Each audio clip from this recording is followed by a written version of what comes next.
Welcome to the recap. This is where I highlight some political news stories that have not gotten a lot of coverage. Let's get right to it.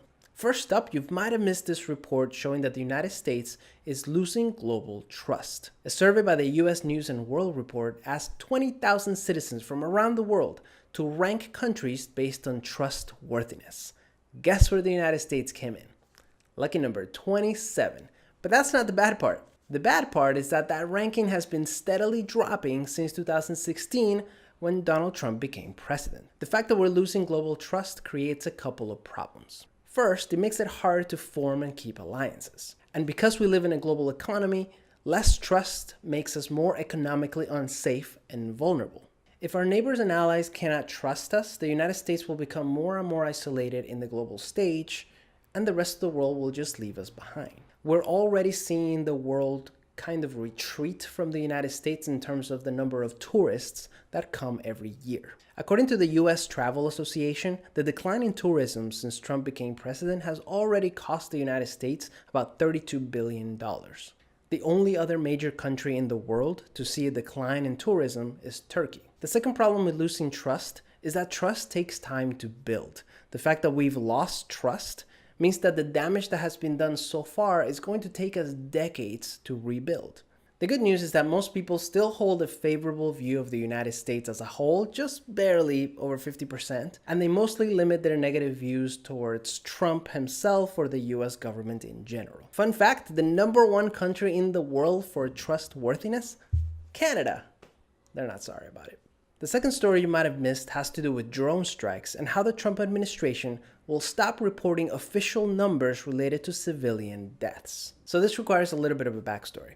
So back during the Obama years, which seemed like a lifetime ago, the Obama administration started letting the CIA use more and more drone strikes against terrorist groups like Al-Qaeda and ISIS. Now the problem with drone strikes, just like any other type of bombing, is that inevitably it's going to kill people you did not intend to kill, mainly civilians who have nothing to do with terrorism. Naturally, a lot of people were very upset by this, and several human rights groups were able to organize very effectively to at least pressure the Obama administration into becoming more accountable for civilian deaths under their watch. Towards the end of his presidency, Obama signed an executive order requiring the CIA to file a yearly report showing civilian and non-civilian casualties as a result of drone strikes. The requirement also asked the CIA to only use drone strikes if they could show that there was a near certainty of 0 civilian casualties. President Trump recently revoked that executive order, so the CIA will not be required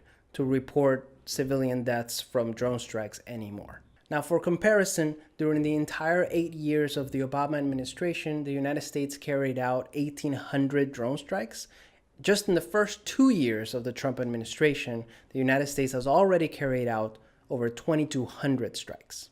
Now, putting aside the awfulness of American foreign policy and the millions of innocent lives that we're affecting because of it, accountability is one of those things that authoritarian leaders always seek to dismantle. We see this type of behavior from every major strongman leader around the world, from Kim Jong-un to Putin. They try to chip away at every check on their power, and little by little it adds up. Before people know it, they're living under an authoritarian regime and wondering how it all happened. This is exactly what happened most recently in Venezuela. So we always need to be wary of any efforts to weaken the institutions that check the power on the president and the military. Speaking of military interventions, another story that you might have missed is the fact that Russia seems to be changing strategy in their efforts to disrupt democracy in the United States. According to intelligence officials, Russian bots and trolls have stopped creating their own fake news content to spread online. Instead, they're using their massive networks to amplify existing content. I made an animated video last year about how Russian trolls operate and the tactics they use to disrupt elections. And one of their biggest tools were these content factories where they hired people to create memes,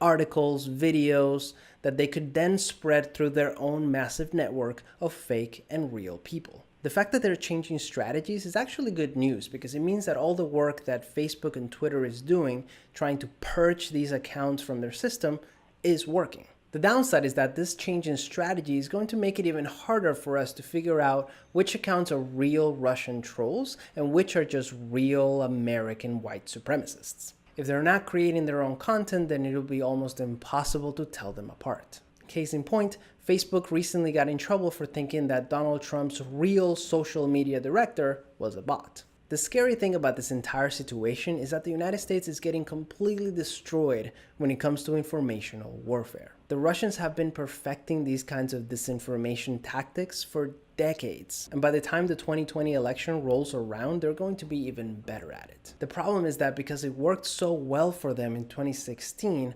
other countries like China and North Korea are going to be looking for ways to disrupt American elections in the same way.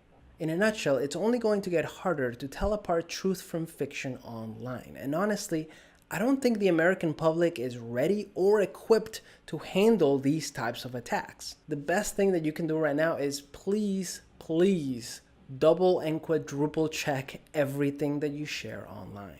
The last story that you might have missed has to do with all those kids that we put in cages and then separated from their families. A federal judge from California has ruled that the Trump administration is legally responsible for all of the kids that were separated from migrant families. The Trump administration admitted that they had separated about 2,800 kids and completely lost track of them and who their family members were.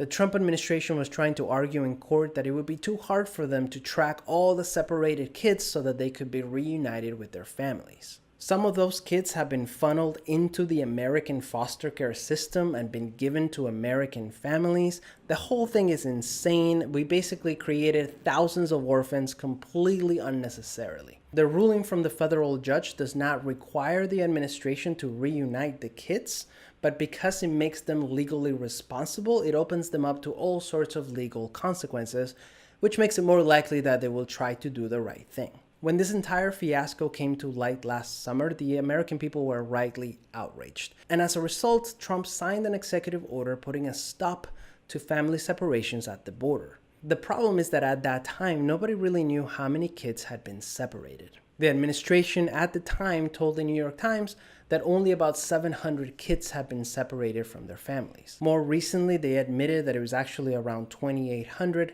Now we know that it's actually many thousands more on top of those 2,800 kids. The ACLU has been instrumental in pushing for accountability with how we treat people seeking asylum in the US. And they're currently calling for an official accounting that identifies all separated families. I highly recommend donating money to the ACLU. They're doing fantastic work. Under any other circumstances, this would be the biggest humanitarian story in the country right now, but with so much going on, it has easily fallen through the cracks. The generational damage that we've created as a result of this policy is going to take decades to fix. My guess is that somebody like Stephen Miller was behind this idea of purposely traumatizing families so that they would stop wanting to migrate to the United States.